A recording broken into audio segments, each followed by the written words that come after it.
Welcome everybody back to Velo Sound Interview Sunday, and today I think we should start a little differently. Like, zuerst nach Wien, wie geht's euch?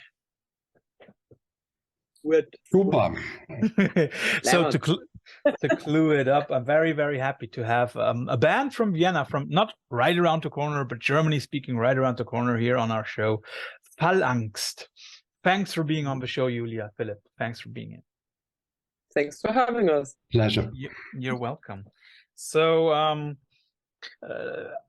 very happy to know that at least one person can answer the question that I always start with. What is the kind of band merch that you're wearing today? What kind of band merch we're wearing today? Well, I'm wearing, as you can see, I'm going to stand up a little bit. This is a tribute band to Joy Division. And they're a band from the southern USA, and I came across them via the internet. And I even ordered a t-shirt. I ordered a t-shirt and the vinyl because they're so amazing. They really get that Joy Division sound. Okay. Really well across. And as I saw that they're called, yeah, go on. Joy Division, yeah, but they wear fish masks. Okay. And they refer everything to fishing, so it's not it's an ideal of fishing, for instance, and stuff like that. So what I like very much about this, like, Joy Division, I mean, gods, yes, if you, of course, for me as a bass player, they are a great, I mean, Peter Hook and so on. Not the nicest person on earth, but brilliant bass player. Yeah, and I like that humoristic take to a goth thing, kind of like of gods. So let's take it easy a little bit. Yeah, I'm also wearing no, it's the other way. A nice Neubauten. Yeah. I like that kind of childish humor very much. Yeah, and at the same time also very serious at times, right? Philip, yes. Any band merch that you are wearing? No, actually no band merch today, but merchandise for Tatooine. I stand up right now. It's the planet Luke Skywalker was raised on. So if anybody's listening to this, if anybody's listening to this or watching this and needed that explanation, then get the hell out of here. It's one. No, for me, like I never cared about Star Trek. I also don't care about Star Wars 1 to 3 and 7 to 9 when it comes to storytelling. But if you don't know what Tatooine is, then you missed out on pop culture for the last 50 years and been living under a rock. Yeah, I also always plug my stuff that I'm wearing, not our own merch, which we sometimes have, but a band from Switzerland called Ashtar, with my friend Nadine doing all of the guitar stuff and everything. Great black metal band. So if anybody wants to listen to that, check it out. I also always like to ask where I'm catching you right now, because I hope that you're not in any kind of rehearsal space, or even worse, at work. No, at home. Okay. Yep, definitely At home. And you both listen in Vienna? Thing here so you don't see the mess. Well, that's why I always blur my background. Although today it's even watchable. My little, the one poster that I have in my office. Yeah, Godspeed. Love that. So, but you both live in Vienna? Yep. Yes. But and two as of our Vienna band members. Again, please, Julia. The two other band members, they live in Lower Austria, but they're within driving distance or commuting distance. So, but as Vienna is such a vast city, because it basically has not a lot of skyscrapers, do you live within the city limits, or again like Neustadt or something like that? Neustadt is far away from here. Yeah. In good old central Vienna, we have, both of us were very blessed to live at the heart of the city, where you just have to, I don't know, walk a couple of meters and you're there wherever you want to be. Very, very cool places. I'm very blessed. Yeah, we'll come to the city of Vienna in a moment, because I think that in some way it reflects also on your sound. But for everybody who is not familiar with your band, which is a shame, because then you haven't been following Veil of Sound closely over the last few weeks, because we already had a review of a new record. Could both of you quickly say what you do in the band? Well, for me, it's easy. I'm the bass player. I also make visuals and videos, but I think Philip's part is much more important. No, I wouldn't say so. It's more diversified maybe, because I sing, and I also I play the metallophone, and I also do additional electronics. I have a sample pad, and I play some kind of beats, and yeah, additional electronics. There is something that I would But like you also to... make visuals. You also make visuals. Yeah, sometimes I make visuals, yeah. There is something, Philip, that I would like to jump right into. You said that you play the metallophone, Do I simply have to imagine it like a vibraphone, but with metal bars? Now, kind of a bit smaller. It's like a xylophone, but with metal bars. Okay. A vibraphone is pretty large. It is. And, It is. and the microphone that I use is quite small. It's like 1 meter. But the way of creating sounds or getting sounds out of it is the same as with a xylophone, right? Yeah. Yeah. Just with metal bars. Now, you've already mentioned the other two people in the band, Dion and Alfred, but it seems to me, and I also looked it up, that sometimes you refer to yourself as a kind of collective. Is that right? I would say so. Yeah, one could say so. I think it comes from maybe our political background, that we like to do stuff collectively, and our decisions are based on a consensus principle. So everybody has to agree. If one person in the band says no, I won't do this, then we don't do it. Okay, so it's not even democratic, it's total consensus. No. Does that sometimes hinder your way of going about things, be it writing, be it performing? Does it make it harder for you? I mean, maybe sometimes, I don't know. It makes it more complicated sometimes. Julia, you wanted to say something? Well, I think, we're 4 people with a very similar view of the world. So yes, of course, there are sometimes discussions, but I think discussions are very important. And it's so we usually find an agreement, so it's not like, no, I don't want to do that, no questions asked. Okay. So and why do you want to do that? Is there perhaps something that we could change about it, so it would be okay with you? So we try to find a solution. But in some cases, it's just okay, I'm just not feeling well at that situation, whatever, or I just doesn't ring true with me. I think it's actually quite good, because what we do is 100% us, and there is no one who's just a passenger. I think that Philip, you go ahead.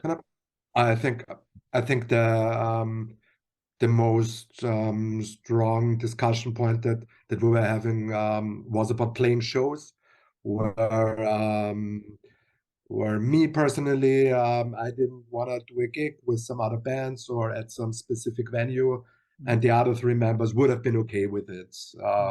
Not enthusiastic, but okay. And I said, no, I don't want to do the show, so we didn't do it. So, Philip, can you, without dropping any band names or venues, can you give an example what you mean with, I don't want to play that show? Yeah, sure. There are a few metal venues in Vienna where there are constantly bands playing who play either some kind of porn grind bands who have like really discussed in lyrics and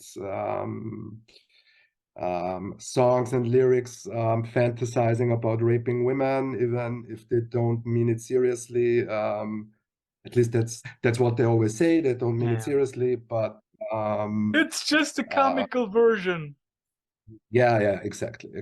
Bands like that, and or venues where there are not right-wing events, but events that are open to bands like Freiwild or Böse Onkels or stuff like that, Grauzone bands. And I don't know, we don't want to have nothing to do with that kind of stuff. So, which is a good. There have been invitations to play there, but we declined. Maybe again for our visitors outside of the German-speaking community in Central Europe, the two bands that Philip referred to, Böse Onkels and Freiwild from southern Tyrol in the north of Italy, they have strong roots in the right-wing or fascist music scene in Germany. And if anybody out there wants to now criticize me for saying so, fuck you.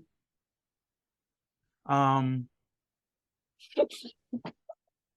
I can only totally support Philip saying I don't want to share a stage with those people or play in a venue where those guys are also allowed to play. Which does not mean that we should not discuss topics like fascism. But this is a music scene, and if you want to talk politics with me, talk to me straight. Then we can do that, but prepared to talk to a very stubborn leftist person who didn't for nothing beat the shit out of Nazis in the 90s. I want to come back to the band that I'm talking with because I also like their, let's say, sense of humor. I already wrote in my review that Phal Angst is a portmanteau. It's a combination of words which function very nicely and on different levels. So first of all, I have to know, Phal Angst. I guess you don't mean the nearly homophonious sound of phalanx, which is an old Greek military style. I guess you rather are combining the words phallus and angst, right? No, no. At least it was not our intention when we started it. There's a very simple explanation. Phal is only the abbreviation of Philip and Alfred. So me and Alfred. I had because such a we nice had version. a band. Okay, go Yeah, on. we had bands in the early 2000s that was called Phal. It was just me and Alfred. And we were playing some just sort of industrial punk, not very serious. And Dion had a solo project, and it was called Project Angst. And we decided to play some shows together, and yeah, the name was Phal and Project Angst combined. So we decided on Phal Angst. So all the things you said just developed later maybe, but the original sense was just as I said. But if you had to decide between two of those ideas behind or interpretations of a name, I guess you would probably still prefer phallus angst, right? Like the fear of the male genital, right? Julia? Well, when the guys contacted me in 2015 because they were looking for a bass player, I thought, okay, that's a weird name, and so I did some research and I just went to the band's homepage, and then I said, "Oh, come on, seriously." But then I did some more research. I saw stuff about we played squats. We're related to the squatting scene, so I thought, okay, it's gonna be fine. So I'm gonna be fine there. I mean, as a woman, it's always a strange thing if strangers ask you to come to a soundproof rehearsal room. You always want to check twice. Yeah. And it's sad but true. But well, I'm very happy I went downstairs there. Yeah. Nevertheless, is that something that you generally like, playing with ambiguity? Not necessarily only when it concerns track titles, but in general? Well, I never really thought about it, but I guess yes. Probably. Because I mean, like a lot of time. Julia, you go ahead. Yeah, we have a thing with irony and self-reference, especially when you look at the videos. Yeah. I mean, one of the reasons why I joined this band was that they had published a video called, for the song Hardwire, where you see people sitting in a cafe house in Vienna. Cafe house is like this for our non-European listeners, watchers. Well, a place where people hang out in Vienna, have some coffee, and can stay all afternoon. And we're not talking about Starbucks. Absolutely not. The gritty kind of place there. And they have this concept where, well, basically people, to cut the long story short, people are sitting there in slow motion and are getting bored as hell. So you watch like for 10, 12 minutes, Philip? I don't know. I don't remember. 12, I think. 12 minutes, you watch people who are bored in slow motion, lighting another cigarette, messing around with the ashtrays. This video also was referenced in another video that Alfred did for a previous album, Phase 4. So you see someone watching that video and the reaction that he shows. And in our latest album, Alfred made another similar video where, again, you have people in Whiteout, the video Whiteout. If you look closely, you will see they're actually watching that Hardwire video again. And it's a bit of an Easter egg. So I would say, I think sometimes there are little Easter eggs. Which is, of course, very, very nice for people who have been following your band, you know, to see that, okay, this is not an overarching concept, but, you know, they show us that, or the band shows us, that they know about the hardcore fans who, like, okay, who are looking for stuff like that, right? And that is something that is also very cool. And when you talk about, you know, people watching a video that was made for one of your songs, and that watching process being turned into a video again, that is like the meta level of it all, right? You know, self-referencing yourself in a way that is, first of all, not boring, and second of all, also very hypertextish. And that very often, at least in literature, is connected to the idea of avant-garde, right? But now my question is that term avant-garde, is that something that you would take as a compliment or as an insult? I would take it as a compliment. I mean, I think we wouldn't call ourselves avant-garde, but it's the whole avant-garde kind of scene is surely something that has had an influence on us. So I would take it as a compliment personally. Julia, how about you? You too? Well, with my other musical projects, I'm rooted in the improv scene, and I am also rooted in the avant-garde scene in Vienna. And so yeah, for me it is definitely a compliment, because well, it is about exploring, isn't it? Definitely. And avant-garde are the people who, well, scout the way. That is something that I wanted to. That's the direct translation. Yeah. So yeah. The front fighters. Yeah, I definitely see it as a compliment. When we talk about multiple layers of meaning, when listening to your tracks, one very easily recognizes the multiple layers of sound that you also play with. So how long does it take to get a song, or one of your songs, to the point where you say, okay, now we can go on and record it? 3 years? Quite long.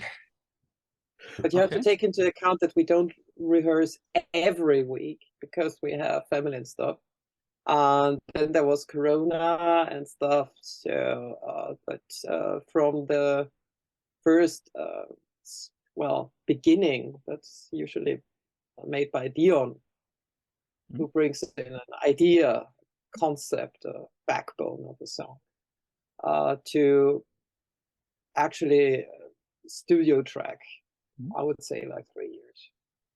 Wow. Sometimes more. Yeah, I mean the song is kind of finished before that, and we also play that songs live.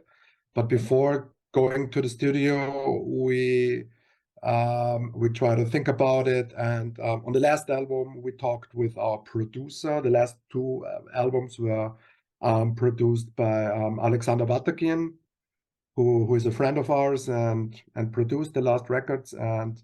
And he gave his opinion, and we changed the songs which we already played live, but we changed some elements of the song. So I think the time until we can play a song live is not that long. It's maybe some weeks or 1 month or maybe 2 months. But before going to the studio, we kind of overwork the songs and try to reduce some things, try to add some things. Yeah.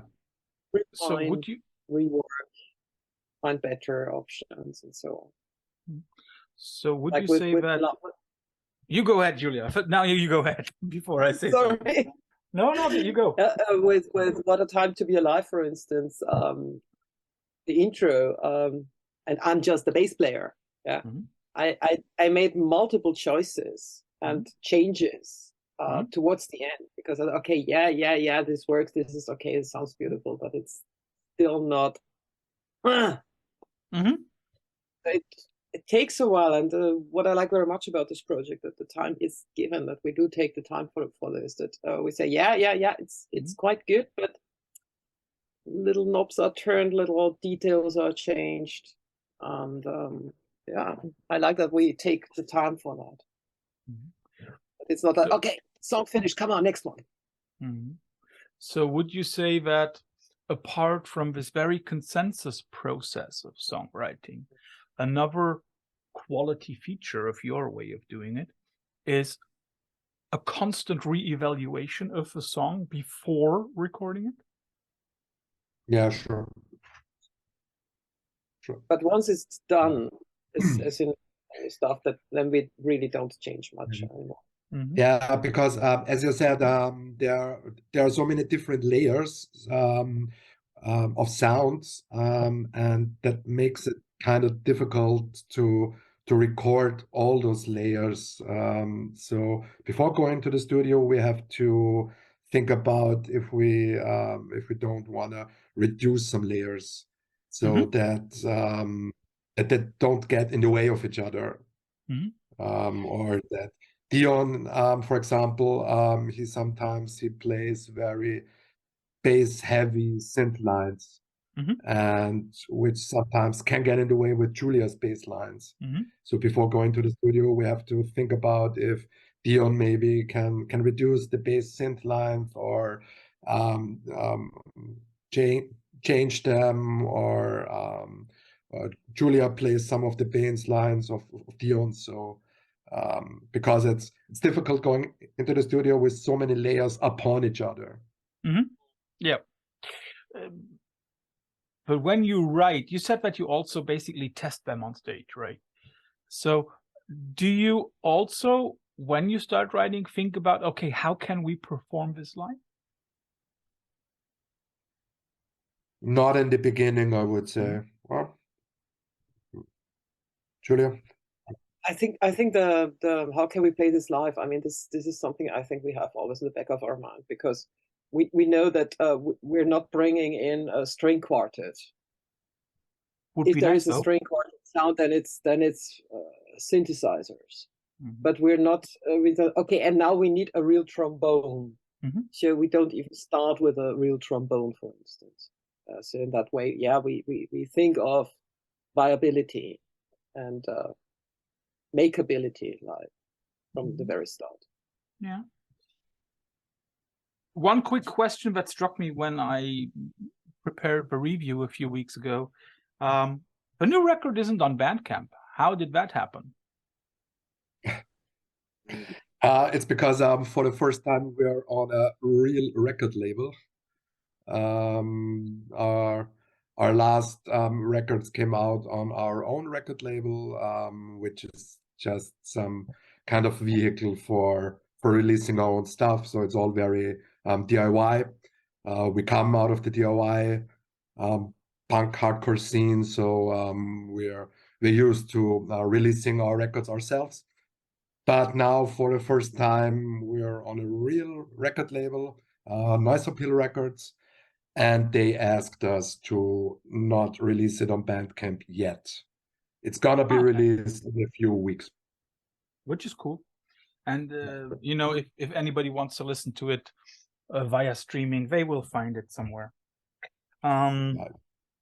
If you haven't found it, you can find the link on our website. And then go ahead and buy it, for Christ's sake. You have now, correct me if I'm wrong, you have done 6 full-length records. And of course, I mean, like we already heard that Julia joined at a later point, and of course there have been changes to the lineup and all of that. But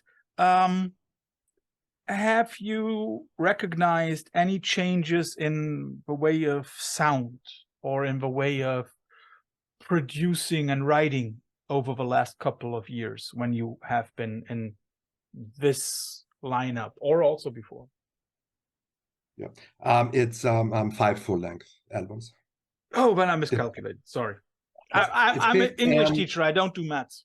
No, I think you mean. Oh, I know, because one is a remixed one, right?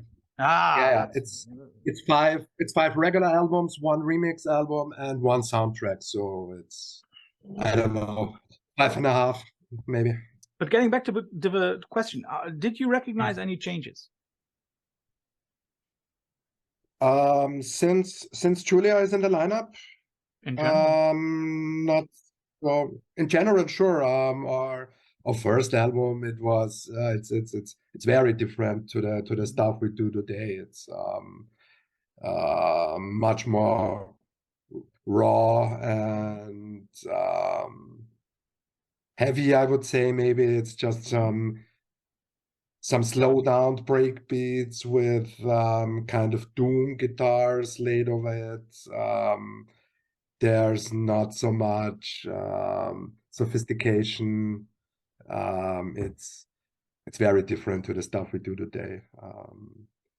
Yeah, but since Julia changed, I don't think there's a big change of things. Maybe the heavy parts are a little less nowadays. But that's not because of me. That's in spite of me. Yeah. Julia always. I always say, "Hey, more heavy. Give me more." I'm the one who says. People are to say, "Oh no, you got a girl." The guys are just getting old, Julia. Yeah, that's true. I said that I want to talk about Vienna because my wife's relatives are partially in Vienna,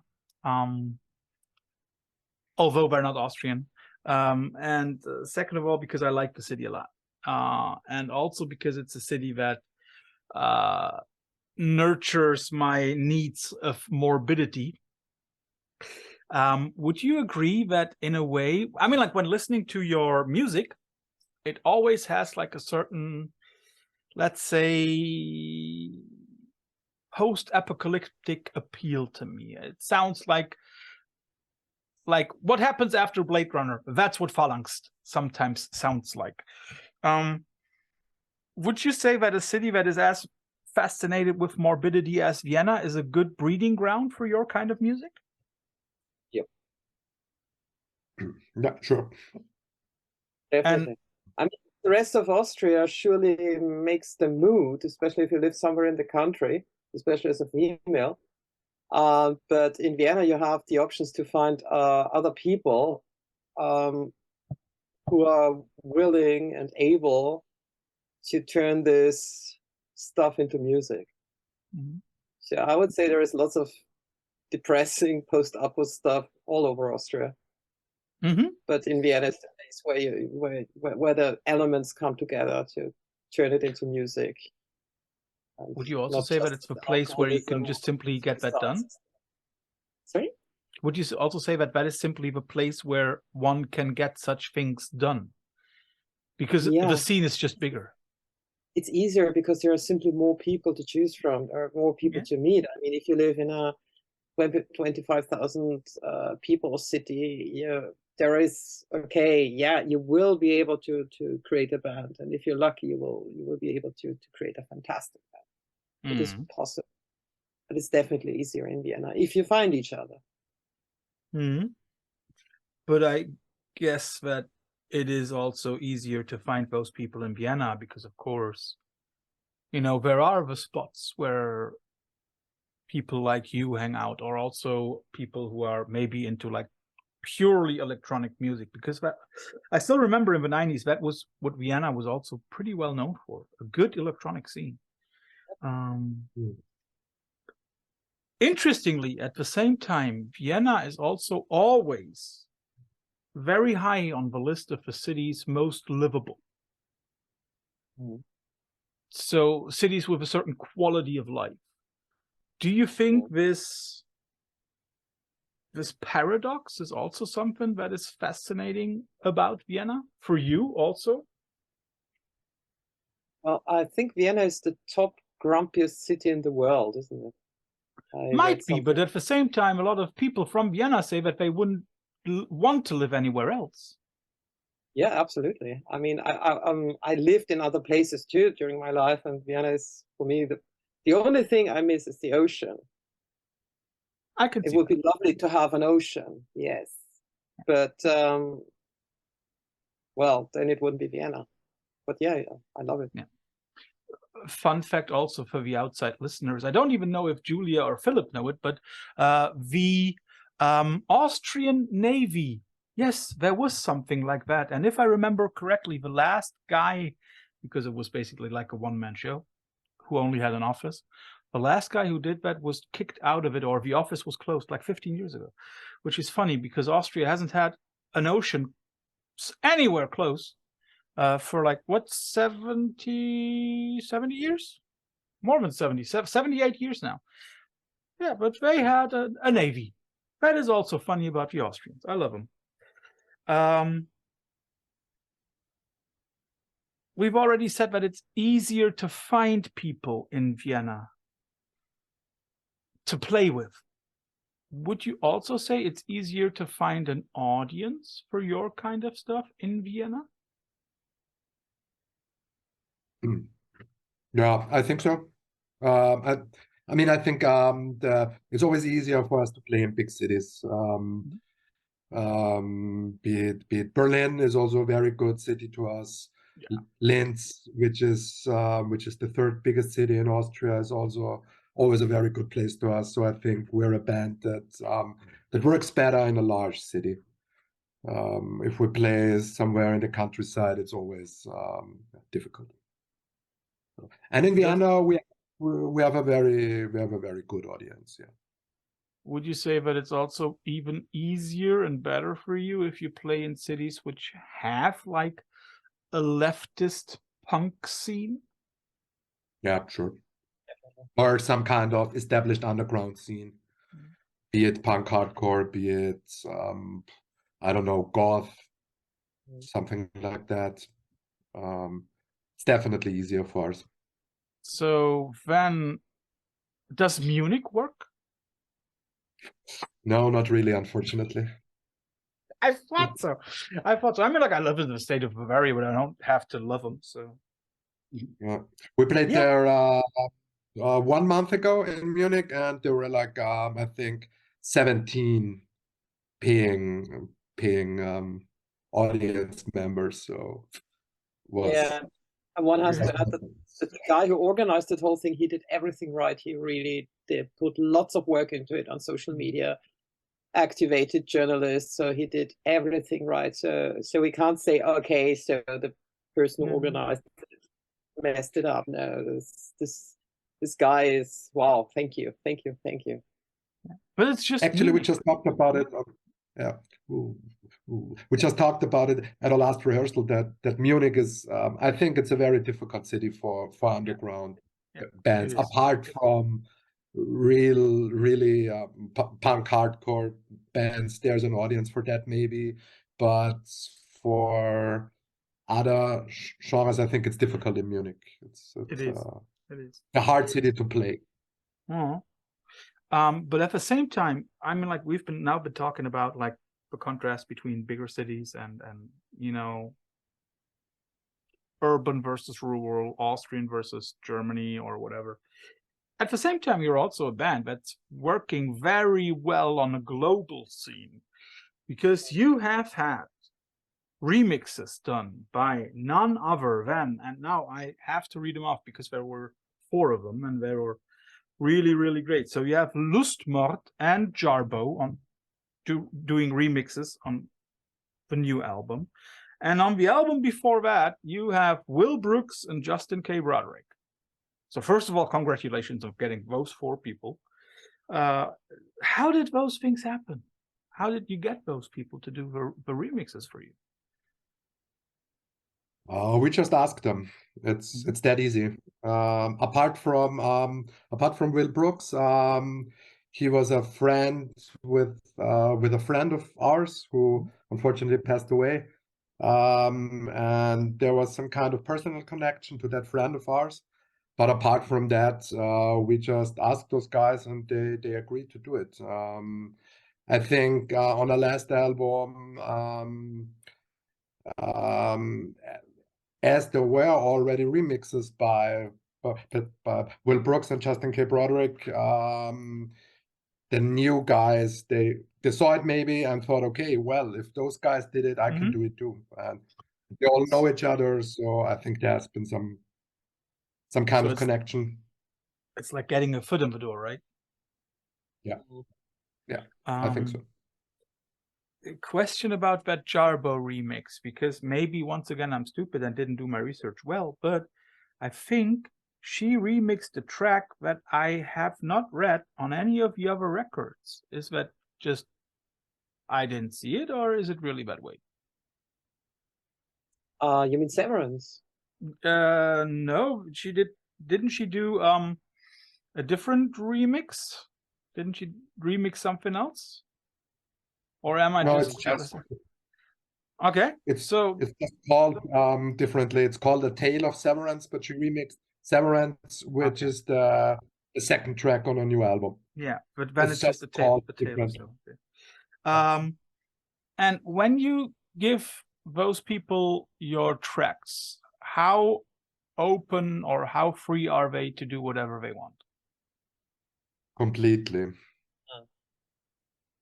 What would you have done if Will turned this into a lowrider hip-hop track?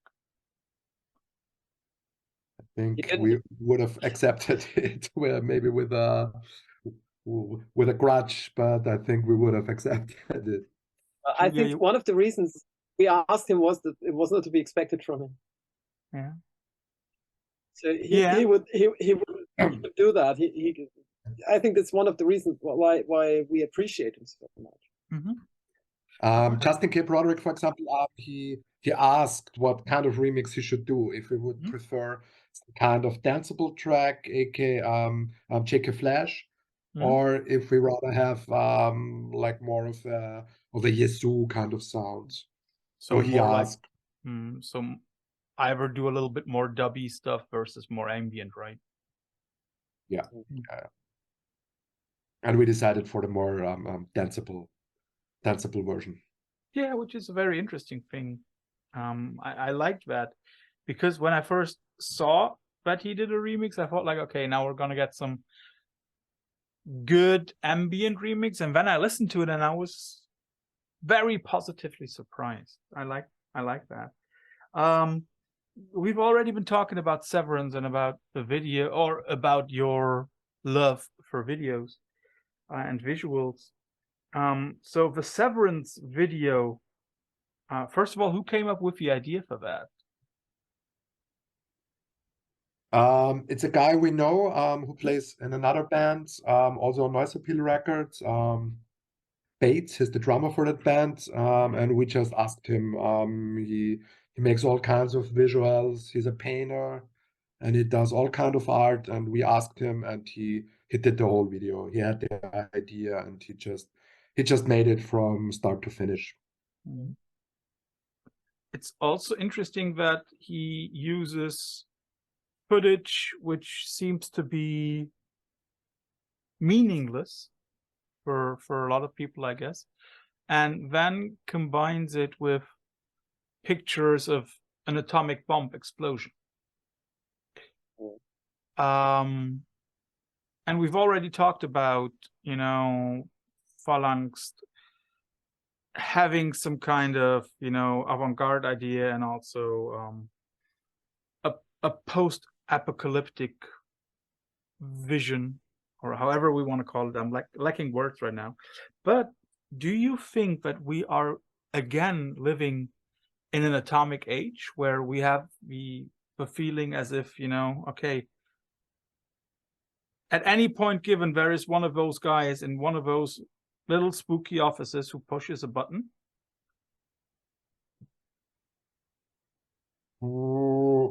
Personally, I don't have that feeling, Okay. and I think I'm not sure if you can compare it right now with the Cold Wars in the 80s. I don't know, Julia. Well, I think I mean, basically, I'm a bit older. I'm 51, and I grew up kind of with the Cold War and stuff, and with rather pessimistic view to the whole thing. And then, surprise, surprise, the Velvet Revolution took place, and everything seemed to be fine. And then we found, yay, capitalism won! Oh, hooray! Not. And even if it did, it wouldn't yeah, have been the best out of it. Sorry? Even if it had I didn't won, catch it. Even if it had won, we would have problems on a different level. Yeah. Well, the thing is, to be honest myself, I have a very, very pessimistic view of the future. Very pessimistic indeed. And I think we're living in a pre-apocalyptic stage. And sometimes I have the impression that, well, it's our cultural lifestyle. It's a chicken, basically, the head is already cut off, but it's still... We're still running around, right? Especially with global warming, with all those crises. But disclaimer, I'm a goth. Pessimistic by nature. Well, that's how goth scene found me. Yeah. It's not the other way around. Last question. Yeah. Last question before we come to our infamous quickfire round. Do you use Phalanx as a running commentary on the present, or do you use Phalanx as a vehicle for for a certain vision that is not rooted in a certain time setting? Both. Yeah, I would also say both. Yeah. Okay. Does that then depend on the track?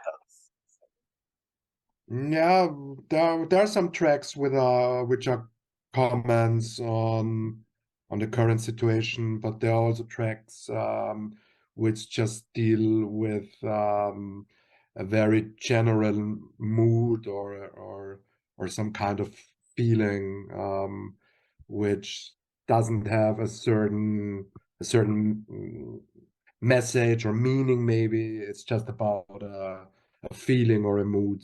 But there are also songs which deal with I don't know, capitalism or state of society as a whole. So I would also say both.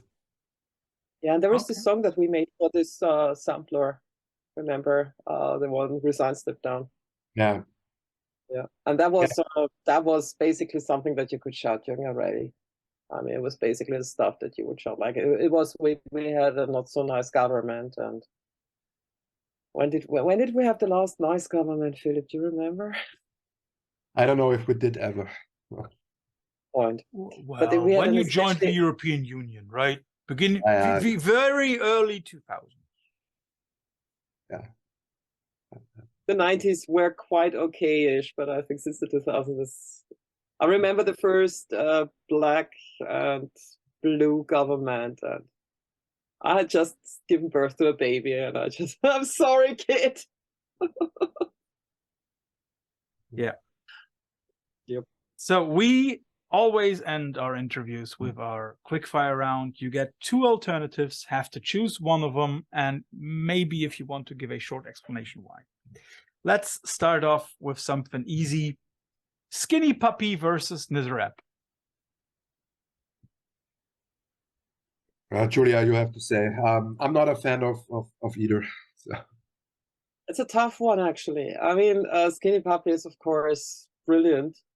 And its rap is also, well, I would say Skinny Puppy, because I actually have a ringtone that I created myself. So yeah, Skinny Puppy it is. Neubauten versus Throbbing Gristle. For me, Neubauten. It's just a band that I'm more familiar with, and that's that had a bigger influence on me. Tough one again, but I have more Neubauten records than Throwing Crystal ones, so let's be honest. Let's make it a little easier. Neurosis versus Earth. Ooh, that's a tough one. I know. I don't give you easy ones, by the way. Yeah. At the moment, I would say Earth, because after those revelations about Scott Kelly, I don't know if you heard about it, that I did. His wife and stuff like that. Neurosis has at the moment it has a bad kind of karma around it for Bad me personally. aftertaste. Yeah, and it's nothing that's rational, and they are not responsible for it. But Yeah. I can't remove it right now because it's very sad what happened. And Neurosis was very, very, very influential on us. And Scott Kelly and our guitarist Alfred, he played a lot of solo shows with Scott Kelly. And to find out that he's such an asshole is it's very disappointing and sad. Before I pose another question related to that, Julia, who would you choose? Neubauten or Earth? Well, Earth. Sorry, Neurosis or Earth? Yeah, Earth. I'm more the Earth type, so it's more. Well, it's just more my cup of tea.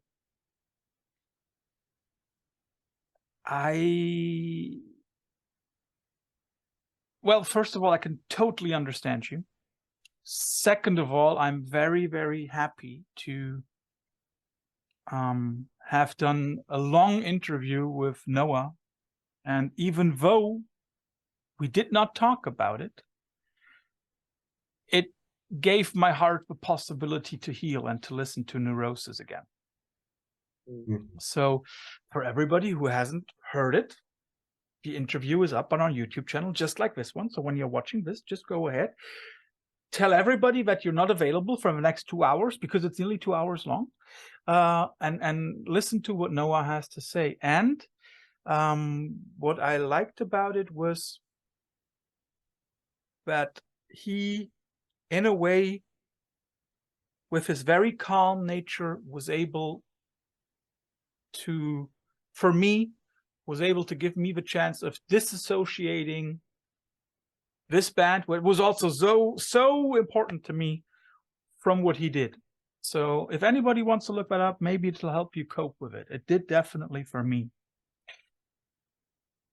And fun fact, from the various times, several times that I've seen Neurosis, one was in Vienna.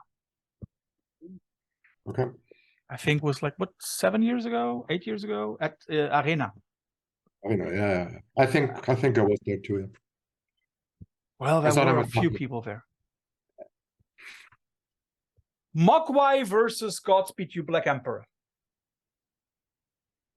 For me, Mogwai, definitely. Julia? Tough one. Not for me.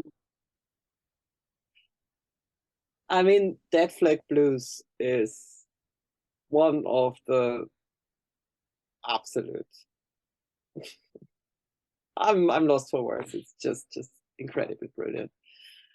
Well, if you had asked me like say 3 years ago, I wouldn't have thought twice and said Godspeed You Black Emperor, but I like the stuff they did like in around 2015, but I find it hard to access the newer stuff they're doing. So Mogwai it is. Okay. I also love Mogwai for their irony, which might be something that you like. I still remember Stewart having been asked on German TV, like, what is your aim in music? And his only reply in his wonderful accent was like, we want to be louder when men are war. I also think the one album of Mogwai has the best album title ever. Hardcore Will Never Die, But You Will. Yeah, definitely. Brilliant. And it also works very well with one of our track titles. What is it? I'm Jim Morrison, You're Dead, or something like that. I just love the irony behind it. A little bit more calmer, but there is also something of both bands that I hear in your music. The Mount Fuji Doomjazz Corporation versus the Kilimanjaro Dark Jazz Ensemble. Do they exist, or are you making this up? I'm not making it up. I'm not. No. Fun fact, by the way, it's basically the same people. I just know a few tracks of Kilimanjaro, and I like them, so I just can opt for Kilimanjaro. And Julia, yes, they really exist, and they're really good. It's like Doomjazz, right? I admit defeat and ignorance. No, so don't worry. Yeah, there's so much stuff that I don't know. I guess, like, whatever. I'm just faking. You've been speaking about hardcore and punk background, and coming from that, of course, I also have to ask. I'll have two couples for you. We start off with Sick of It All versus Snapcase. Sick of it all, definitely. I never got into this kind of new school hardcore. Sick of It All is great, and they're still great live, although they exist for, I don't know, 30 years. No, wait, 1984. So it's 40? Nearly 40 years now. Yeah. Nah, Sick of It All is a great live band. Yeah, always been. Julia, your choice? To be honest, I know both of them too little because I do not have this hardcore punk background as much as the rest of that has. I'm very sure I already know Philip's answer to the next one, but nevertheless, Breach versus Refused. Refused.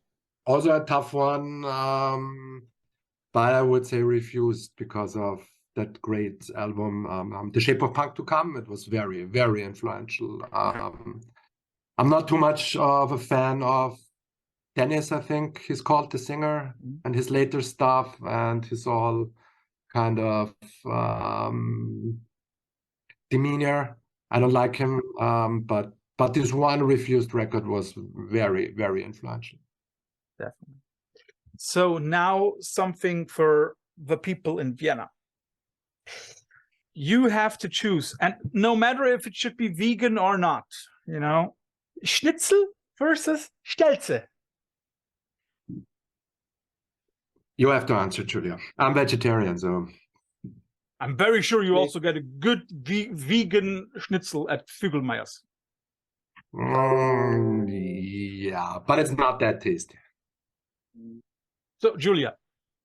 Schnitzel, definitely. The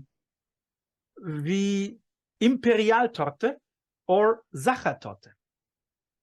Imperial, much better. Sachertorte is for tourists. Actually, I don't really know what Imperial-Torte is. I just know Sachertorte. So, when you choose Sachertorte? Yeah, okay. Interestingly, for my wife and me, it would be the same. I would always say Sachertorte, but also only because I know that mine is better than the one at Sacher. And my wife would always say Imperial. So, for all those who want to go to Vienna, now you have a few reasons to go. You can either try Schnitzel or Imperial Torte, same day. Maybe you should go for a longer walk after eating both on the same day. But even more important, you have maybe a chance to see Phal Angst live after you have listened to the record, bought the record, fallen in love with it, and want to see the guys and the lady on stage. Julia and Philip, thanks for being on the show. And now is your chance for any final last words. Thank you for having us. Yeah. Thank you. It was a pleasure talking to you. Yeah, it was a very interesting conversation. Remember what interesting means, right? I didn't mean it this way. I know. That would be interesting. He didn't put it in quotes, so he's saying. Yeah. So I say quote and unquote. This was a very pleasurable talk for me as well. Thanks for being on the show. Okay. Bye-bye. See you. Bye-bye. Yeah.